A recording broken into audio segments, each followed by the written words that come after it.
Hello, everyone, and welcome to another episode of Blame It on Marketing. I'm really excited to be talking to our guest today about marketing attribution. And I would say I'm excited not because I'm a huge marketing attribution enthusiast, but because I've just got beef with marketing and attribution as a topic. So I'm hoping we can resolve some stuff. I'm hoping it's civil, but we'll see what happens. No, I'm kidding. I'm going to throw it over to Tara to introduce herself. She's from Chili Piper, but I'll leave it at that. Great. Thank you so much for having me. I hope this is a little bit more of a therapy session than a brawl, but we'll see. So I've been at Chili Piper for 3-ish years now, which is a long time in startup world. Lots of change, lots of growth, which has been really fun.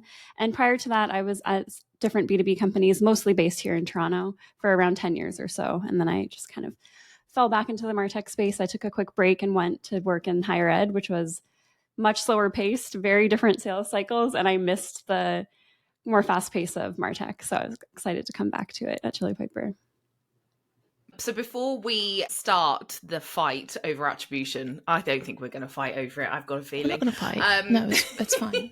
I've got beef with attribution, not with anyone talking about it. No. And we've all got reasons. We've all got our reasons for wanting to do it specific ways, which is what we're going to get into. But before we do that, Tara, please, would you mind sharing with us your deepest, darkest marketing confession? So something that you've messed up in your career. Sure. So this is pretty messy. I don't know if I've told anyone this recently, but pretty early on in my career, had at a company, a new sales leader joined, and you know how that is. It's everyone's kind of on edge. Like, what is this guy's working style? What's he going to want marketing to do? And he convinced me to upload a spreadsheet of his sales contacts from his past role into our MailChimp account and start sending them spam, essentially. I mean, he wouldn't call it spam, but now I know it was spam. It was very shady. I obviously would not do that again. But at the time, I just felt like I didn't have a big enough voice at the company to say no. I was very junior. It was my second role. I was just not experienced enough to push back. And my boss at the time honestly didn't really help either. He was kind of like, well, it's a new VP. Give him a hand. Like, what can it hurt? We got kicked out of our MailChimp account, which was very fun.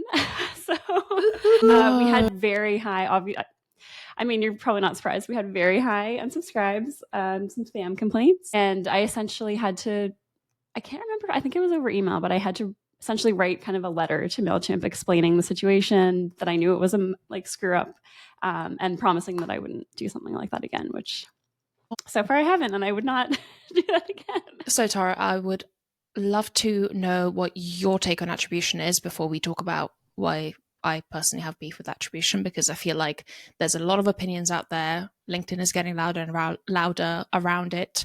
And also the tech is getting kind of more and more complicated around it. So what's your take on attribution? So it's a tough one to summarize, but I'll try.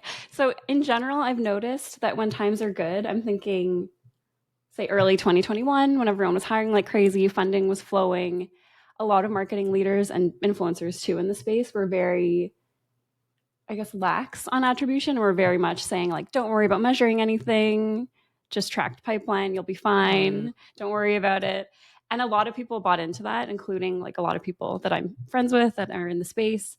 But then I've noticed that now that things are a little bit tougher, or I guess more normalized than they were in the high growth times, maybe your dashboard isn't all green now. All of a sudden, your marketing leadership is coming to you and saying, hey, we need to measure every single thing. And it's almost like it swung from one pendulum to the other of super lax, just like do your thing, we'll worry about it later. And now it's all of a sudden like, why can't we measure everything that happens on our website? Why can't we measure every single op?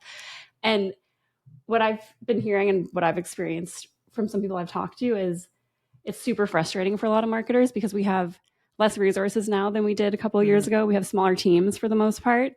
And you can't just flip a switch and turn attribution. It doesn't work like that. I'm sure you both know that. But you have to have so much in place to have that running in the background all the time. You can't just flip a switch and say like, now we're attributing things and now we're measuring everything. So there's a lot that goes on behind the scenes that I think exec teams either aren't aware of, or maybe they just don't want to know the nitty gritty until they feel like they need to know. But I think it can be, especially now, I'm talking to people that are very frustrated with that kind of back and forth pendulum of don't worry about it. Oh, now we have to worry about it. Drop everything you're doing and figure that out. I also think traditionally one of the things that happened, and this is maybe even predates the kind of like, don't worry about it, was this really strict view of attribution, which was, is it, and this is like, and I guess I don't mean like just marketing source attribution, I just mean, was it generated by the sales team? Is it inbound?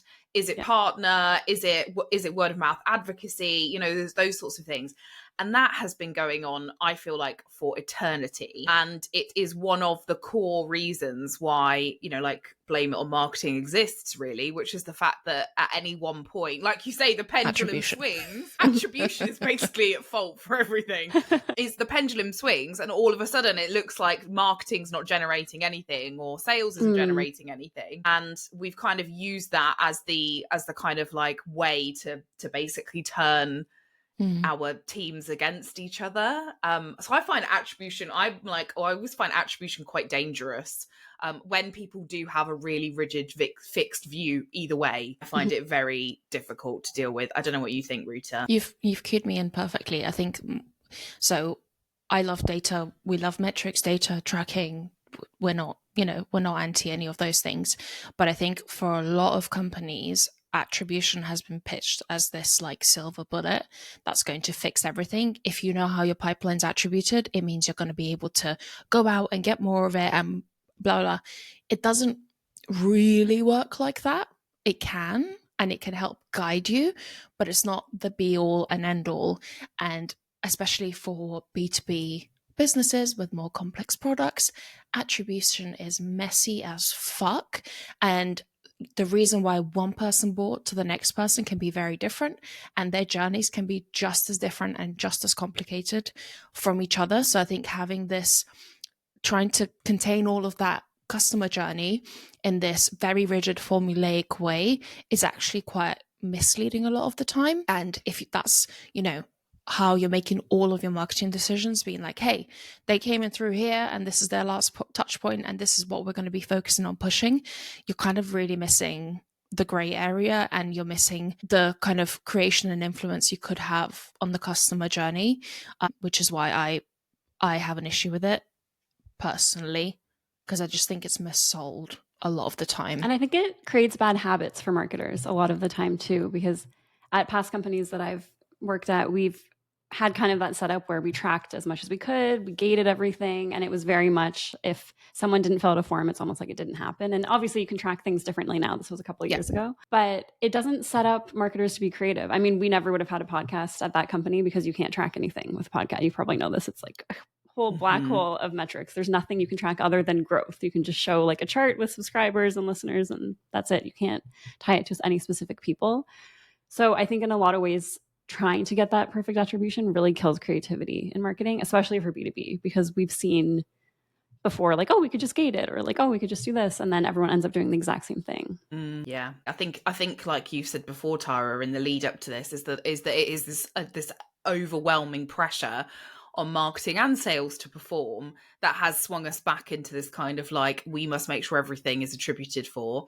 We know that in reality, when marketing is working properly, it is this holistic thing. You know, there are multiple spheres of influence on somebody's buying decisions. That's if you think marketing can influence anything anymore. I mean, who knows? Maybe you're just staying front of mind. I've got this whole like weird existential dread thing going on about, does marketing actually work? No, I mean, I know it does. Obviously, I know it does. But I think our job, I think our job in marketing is more and more becoming, how do you actually manage to capture someone's interest when they're actually in market, rather than trying to influence buying decisions. I don't know if anyone agrees with me there. I might be way off. But I think that's where some of this, I mean, that we know that's where some of this is coming from. And there's throughout history, you know, there's been all of these different ways of measuring attribution, right? So we've had, you know, we get like first touch, last touch. We get this sort of like influence attribution with some of the tools that we see. In your mind, is there an ideal type of attribution? And if so, what would you hope to get from it in an ideal world? Ideally, I mean, I personally think there isn't, because every company is different and every company thinks of things differently. for some companies, they might be saying, we just want to know what was inbound versus outbound. And other companies are very like, we want to know every touch point and we want to give credit to this. And 50% goes to the last touch before the meeting and 10% goes here. So it can get really convoluted really quickly. But I don't think that perfect attribution exists, period. I don't think that is a thing that people should aim for. I think if anything, it's a bad thing to aim for because you'll never be satisfied. So what I try to recommend people do is just pick a few touch points that you really care about, measure what's impacting those if you can, and then just try not to worry about every single touch point because you're just going to get so overwhelmed. You probably don't even know what to do with that much data realistically. I mean, depending on your lead volume, if you're working like very targeted account list with 10 accounts, then maybe sure, measure every touch point. But if you're bringing in thousands of demos for your sales team every month, it's just not realistic to try to measure all of that. Absolutely. I like that take. I am kind of the same opinion in terms of how much you measure should be based on the key, again, finding out what those key moments in the life cycle are. And then also looking for trends if you've got enough data to look for trends, but kind of treating them as that. So maybe people that talk to a salesperson earlier are more likely to close, or maybe people that read the specific thing are more likely to book a demo. Like looking at little things like that can help you kind of figure out what is the most effective way to do things, but it's obviously never formulaic, or you can't really force people into doing things, but knowing that and knowing kind of what those key areas are, for me, would be kind of the best of both worlds of tracking, but also not going mad over, every single thing that happens. And as you said, we probably don't even have the resources nor capability to affect all of those things anyway. So just pick the things that have the most impact, I guess. Emma, what about you? What's your ideal attribution setup? I love the mess, right? I love it. And I'm very lucky because I've got clients who appreciate the mess and like to do what we're talking about here, which is to have that cross section of different points throughout the journey, the buyer's journey, and then also to ask. We have a bit of like self attribution where we look at what does people actually say they've seen, or what do they remember, and I sort of like to think about it like that, like what do they actually remember that they saw. Especially if someone says like, oh, I downloaded this resource, I thought it was really cool. I'm like, okay, I feel like I'm doing my job properly. But that they also came in via an ad. Like that's, to me, I'm like, oh, I've done my job. Well done me. It's nice and messy. And I like to use it, like you were saying, Ruta, to look at the trends. So say, for example, I do want to know we generated some leads at an event. I do want to know how long those leads take to nurture, for example, but that's all. Like I want to know how quickly those types of people move through the funnel, and is that something that is like, can we look at that and say like historically we know that when we generate leads at an event they take longer to move through the funnel than anybody else, because that's usually, in that particular example, that's usually correct, and therefore I can make some assumptions about when those people may or may not convert, if they convert at all. But yeah, again, there is a little element, I think, in all of this, which is to have the confidence to be able to talk about the mess in a way to your senior leaders that helps them understand that what you're looking at is a good problem to have, not a bad problem. One thing that's really worked for us on that front is when we implemented self-reported attribution. I was hesitant to bring it on because I was like, oh, it's going to be so messy. How am I going to categorize this? What are we going to? I was worried about the operations side of things. But now when we get people coming in with things like, oh, I follow Alina, your co-founder, on LinkedIn, or like, oh, I saw this person speak at an event, then I can show that to our co-founder and she gets really excited about it. So now she is fully understanding this like messy part that you were saying. And I think that helps the leadership team appreciate it more because they realize like, yeah, if someone was in the audience at this event, maybe they'd be on the lead list that we upload. Maybe, who knows? But the fact that they remembered that 3 months later, filled out our form, that says so much more than, oh, they were in a Salesforce campaign for this event and who knows what happened after that. Absolutely. So speaking of attribution and measuring it, and having that data, where do you think the kind of role of attribution tools comes in? And do you use anything maybe specifically for attribution, or is it out of your CRM and kind of your normal tool stack that you report out of? So right now we do not use anything specific for attribution. I'm not against it. There's so many tools in the space now. I was actually a pretty early Visible customer way back in the day, so it was a long time ago. But I remember bringing it on, and exactly what you were saying before. We all thought it would be the silver bullet and it would tell us everything we need to know, and then we could just go replicate those campaigns and everything would be great. It's much more complicated than that to roll an attribution tool. So to be honest, just because we're a small team, it's not something that we're looking at right now. I think a lot of what I was saying earlier, a lot of teams don't even have like basic measurement in place. So I just think if we brought an attribution tool, it would kind of poke holes in a lot of things that we need to clean up, which is good, but I don't think it's worth the money right now to bring that on necessarily. And it's also, I think, what you're looking to get out of it. So a lot of marketers I talk to are like, oh, I really want this tool, like say a Dream Data, Hockey Stack. I really want this because it'll show how much impact marketing is having, or it'll show how great LinkedIn campaigns are. And I just feel like if you're already in that headspace, then yeah, the tool will show you kind of what you want it to show you. And I don't know how useful that data is if you're kind of already biased towards that. That whole like you can collect all of this marketing data and you can absolutely use it to suit your own narrative. And you have to be so careful that when you are communicating anything about data back, that you are not in your bias is somewhere left at the door, or that you are really honest about it and you say, I know that we're looking at something and I kind of wanted it to say that LinkedIn was working for us, and as you can see it is. Like, that's okay. Yeah. Or also, if you've just started to do a bunch of LinkedIn, yeah, it's going to look like it's working because it's probably like popped up, You haven't done anything. you know, way more than normal because you're doing loads of stuff. You're doing stuff. So that's why it looks like it's working, which is fine. It's just, is it working better than other things that maybe you're not measuring or you're not focusing on right now compared to the thing that you're trying to show that it's working? So can I get a little bit more nitty gritty? What kind of things are you tracking at the moment when it comes to attribution of marketing leads? Sure. Yeah. So I like to do a mix of actual data and metrics, and then again, that self-reported or kind of anecdotal feedback. And I've just found that having both of those, not that it gives you the full picture because you'll never know the full picture of how someone came to you, but it really helps fill in some of those gaps or some of that gray area. So the main things that we look at every week are, what did they do right before they booked a demo or started a free trial with us? So that's kind of like, call it last touch before a demo booked, or first touch for an op if you want to. And then we do the self-reported attribution right after that, basically. So if they are qualified, then we ask them how they heard about us. If they're not qualified, we don't ask them because we don't want that messing with our data. And those are honestly, it's very simple, but those are the two touch points or the two pieces of data that I look at every single week. And we're rolling out more of an enterprise motion now. So we're kind of wrapping our heads around what attribution will look like for that,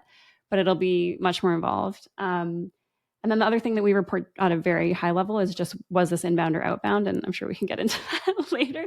But I genuinely feel that marketing should have some kind of impact on every type of opportunity, whether it was inbound or outbound. And you won't always be able to measure what that impact was. But I just think that should be, you shouldn't be just focused on, we want to bring in 10 inbound leads this month. It should be all about how can we be where our audience is. And I think, Ruta, you mentioned this earlier, but our job is more how to be available when they're looking for something, not necessarily just bugging people and pestering them nonstop until they finally book a demo with us. I just think that's where teams get into trouble because they want marketing credit. So they're really pushy with things like demo request ads, and they get really aggressive with that because they don't want sales to get credit. So we try to stay away from that. Should we talk a little bit about sales versus marketing source leads? I feel like that's like attribution as a whole versus attribution within marketing itself, which is like the level down. Emma, have you got a good cue in for this? Personally, you've got stories to tell. Yeah, I do. So obviously I've worked at companies where it's been very black and white in this camp. It's been very much like marketing does its job. We bring in inbound leads. you know, like we used to do, like I worked at one company where we did the whole lead scoring, MQL, kick it over the fence to sales. Why aren't you guys turning this into demos? You know, like this is how much pipeline we could have generated if you guys had actually bothered sorting this stuff out. And then you have like the outbound sales team stuff. And then what ends up happening is you've got this like sales team that are kind of just going off and doing their own thing and running riot in the CRM because they're like looking for contacts. And then we're like, no, marketing generator. And literally it's just like the classic, it was just the classic play of like two teams working against each other when reality is like we've got the same goal. We should be reaching for the same things. We should be working together. But it's literally because that setup was in place. And that was actually from the board. That's how the board wanted things reported. Like what's inbound, outbound partners, what's word of mouth, because that's how that was driven down from the top. It basically like pitted everyone against each other. And it was a shit show, just to say the least. And as you can well imagine. and you know, and at various points throughout that time, that company, it was a bit like, come on guys, no, we're all on the same side, like it shouldn't really matter. I like to look at these things as like these are either just an overall new business target or a revenue target or a growth target, whatever they are. And therefore, yes, we have to accept that within those targets and the stuff that's generated, that there is a bit of a division of where things come from, and we loosely know where we roughly want each bit to contribute, like 20% inbound or whatever it might be. And we should obviously try and hit those things, but we're not going to use it to bludgeon each other to death. Like that's the ideal place for me. I don't know what you guys think, but I've certainly experienced the latter, which is like just a mess. It's hard when sales teams, especially if you have an SDR function, tend to be set up on demo numbers. And then things get hard because obviously they need their demo numbers to literally get paid and to hit their targets and to hit their, you know, promotion goals and that kind of thing. So I find that when that starts to happen, marketing has to do it with grace and just have some rules that we all follow. And you know what, if the rules say it's yours and that's fine. If you're in that place and you can't collaborate better than that, one way to fix it is obviously have SDRs under marketing, but that's a whole other conversation. I completely agree with Tara in a sense of marketing should be touching every single lead and everyone that is interacting with us, whether it's from a sales motion or from a marketing motion first. Like it doesn't matter. We should be enhancing all of that, which means that then we have to get into like influenced. And again, people don't like influenced because what the fuck does that even mean? Yeah. And if we send like an email to someone that never gets opened, does that mean we got to influence the deal? You know, it breeds weird behaviors. What's your experience been? Yeah, Tara? I've experienced both sides for sure. Was at a company where we did the old school, like, hey, these 100 people downloaded this ebook, go call them and go book meetings. And then they're still inbound, but you get a number for the week or whatever. Yeah, so I've been there. I'm not there anymore, thankfully, but the way that we do it is really similar, Emma, to how you mentioned. So we do have inbound and outbound targets for pipeline, but they're based on how we've done historically. So we know that historically marketing has driven, say, 60-ish% of pipeline. So that's our target every month. But again, I do think that marketing's efforts should make outbound easier. So we're not doing things like, oh, that's an account on the outbound list, I'm not going to have them in my ads because I don't want to give them an easier time. Like I want to make the sales team's time easier too, right? So I think, right, like that's, to me, that's our job. Even if I don't get credit for every single lead that comes in, that's marketing's job. And I think in B2C, a lot of marketers really embrace like brand awareness and building a strong brand. And in B2B, for some reason, people are so against it. And they just are so like, here's my number, I'm only going to focus on this. I just think it's a mistake. We hear all the time from leads that are booked outbound that say like, oh, I followed your marketing forever and I'm finally ready to talk to you guys. So I'll respond to you. Like we get that a lot. Exactly. And, like, would that SDR have booked that meeting if marketing wasn't good at our jobs? Probably not.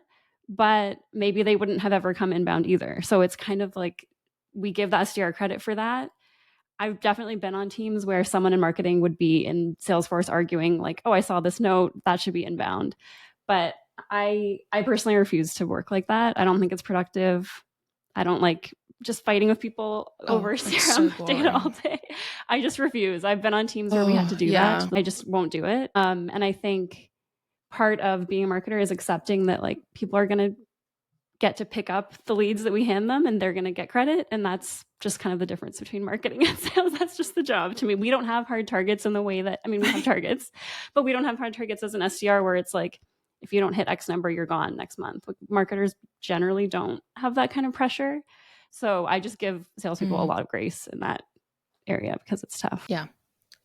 I actually remembered one way that we've solved this problem at a previous client, and it's that before we did this, essentially, there was a question on whether an SDR gets the credit for booking a meeting if it was basically like super duper marketed to.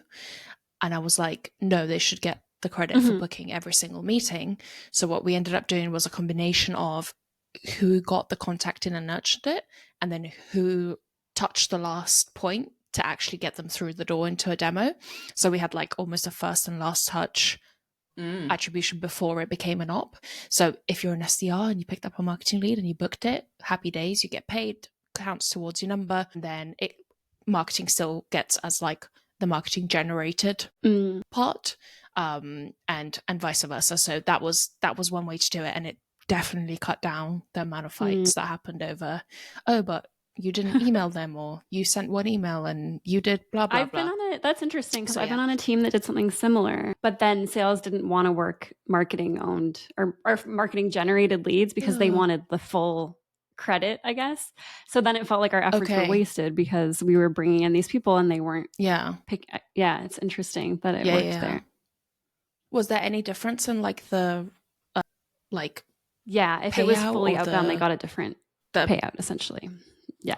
Okay. See. Yeah. Okay. So they weren't like not incentivized they to weren't, do it. What's the word? Incentivized to do that. Yeah. Yeah. Okay. Cool. They would have been quicker wins for sure. Outbound. Yeah. I think outbound needs a rebrand, right? I mean, I think we already know this, that a lot of outbound without any marketing influence doesn't work. It doesn't necessarily work on its own. It just doesn't. Like, we're not saying it doesn't work because salespeople are crap. We're saying it's just really hard. And also, you know, we're living in an economic shit show, so that doesn't help. So I honestly think it does. It needs this kind of like, it needs its own rebrand, which is basically so that it is closer aligned with the work that marketing are doing. Like I say, I've got one client where I see this work really, really well, and that's because we do not differentiate between our targets or our pipeline. Yeah, I think as the economics of the world don't seem to be improving at the moment, I think actual sales and marketing alignment and actually working together is going to be a superpower for the companies that can nail it and can do it. You know, people are talking about ABM, they're talking about inbound, outbound, they're talking about demand gen, whatever other methods or frameworks there are. But if you can just get the sales and marketing team to actually work together, you're going to achieve so much more from what you're doing. And part of that is obviously having the right goals set up for you and the right payout set up for everyone so that you're incentivized to do it, not just to be like, sales and marketing should you know, talk more. That doesn't do shit, right? Like, I think marketers we're all like busy that, people. Sales. yeah but like also like, you know, other. in a world where you have 8 hours a day, sales are not going to go out of their way to help marketing to do their job unless they're incentivized to do so, right? Obviously marketing is the other way around because we do try to usually get leads in and make sales life easier, but again, it's just not incentivized. Right. And even putting because you brought up the economics, but even putting that aside with just like all these data tools and AI, it's never been honestly easier and cheaper to roll out an outbound motion. So I don't know about you, but I'm getting more outbound than I've ever gotten in my whole life. And I just think the teams that can figure out how to work with marketing are going to have such an advantage because I get such bad AI outreach. It's horrible. And I know a marketer hasn't looked at this, or I hope a marketer hasn't looked at this. So I think the teams that can work together and really stand out they're the only ones with a shot at succeeding now.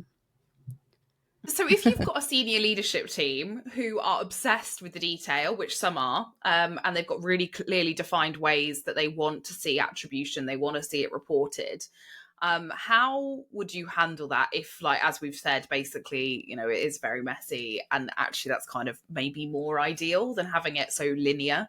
This can be really tricky. I think one thing that has worked for me in the past is to try to figure out what they want or why. So sometimes they'll say, like, hey, I saw this LinkedIn post with this beautiful like attribution journey and I want this. Or other times they'll say, I'm just really worried about this new competitor and I want to know, like, how are we doing against that? Like, sometimes attribution doesn't mean the same thing, especially to people that aren't in marketing. They might be looking for something completely different. So one thing, I would just try to take a step back and say, what are you trying to achieve? What do you want from this exercise?